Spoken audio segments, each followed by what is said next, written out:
भारत की वो जगह जहां से कोई वापस नहीं आया। 2 अगस्त 1981 तारीख की आधी रात से ठीक पहले की बात है। इमरोज नाम का एक मालवाहक जहाज मुर्गी का चारा लेकर बांग्लादेश और ऑस्ट्रेलिया के बीच सफर कर रहा था। खराब मौसम और कुछ कंफ्यूजन के चलते जहाज भटक गया और सुबह पता चला कि जहाज एक शैवाल की चट्टान से टकराया है। सूखी जमीन देखकर जहाज के कैप्टन को हिम्मत मिली। सामने एक बड़ा सा टापू था जिसमें मीलों लंबा बीच था। जहाज टापू से नजदीक था लेकिन समुद्र में काफी हलचल थी, इसलिए लाइफ बोट उतारना मुश्किल हो रहा था क्योंकि जहाज के डूबने जैसा कोई खतरा नहीं था। इसलिए कप्तान ने फैसला किया कि जहाज पर ही रुककर मदद का इंतजार करेंगे। धीरे धीरे कुछ दिन गुजर जाते हैं। एक दिन शिप के वॉच टावर में खड़े एक लड़के को कुछ लोग दिखाई दिए। उसने देखा कि कुछ लोग टापू के जंगलों से उस ओर आ रहे हैं। पहले तो उसे लगा शिपिंग कंपनी ने रेस्क्यू के लिए लोग भेजे होंगे। फिर उसने नजर जरा पैनी की तो देखा ये आम लोग नहीं थे, छोटे कद के थे लेकिन तगड़े आदमी थे जिनके घुंघराले बाल थे। इनमें से किसी ने भी कपड़े नहीं पहन रखे थे सिवाय एक बेल्ट जैसी चीज के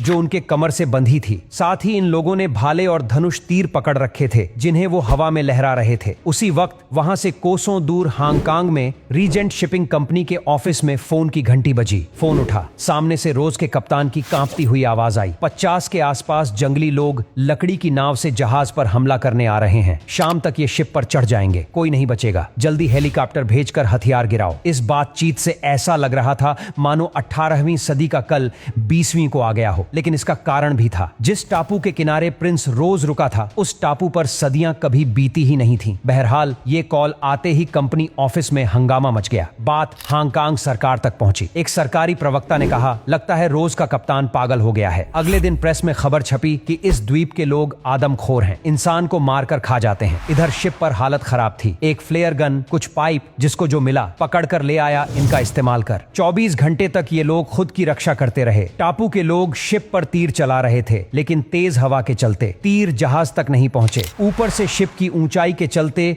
कोई चढ़ भी नहीं पाया। एक हफ्ते बाद इंडियन नेवी का हेलीकॉप्टर रेस्क्यू के लिए पहुंचा। रस्सी से चढ़कर शिप में मौजूद लोगों को बचाया गया और जहाज वहीं खड़ा रहा। जिस टापू पर यह सब हो रहा था वह भारत के अंडमान द्वीप समूह का नॉर्थ सेंटिनल आइलैंड है और जिन लोगों ने हमला किया उन्हें सेंटिनल आदिवासी कहा जाता है। भारत का यह वो इलाका है जिसका 60,000 सालों से सभ्यता से पाला नहीं पड़ा है। यहाँ ना कोई जा सकता है ना इन लोगों से मिल सकता है। ये लोग आग जलाना नहीं जानते बल्कि बिजली गिरने पर चिंगारी को संभाल कर रखते हैं और उसी से काम चलाते हैं। ये लोग खेती नहीं करते बल्कि आदि मानव की तरह शिकार और खाना इकट्ठा करते हैं। सरकार की तरफ से यहाँ जाने पर पाबंदी है और ये लोग भी नहीं चाहते कि इनसे कांटेक्ट किया जाए। आज के लिए बस इतना ही। मिलेंगे नेक्स्ट वीडियो में, तब तक के लिए बाय।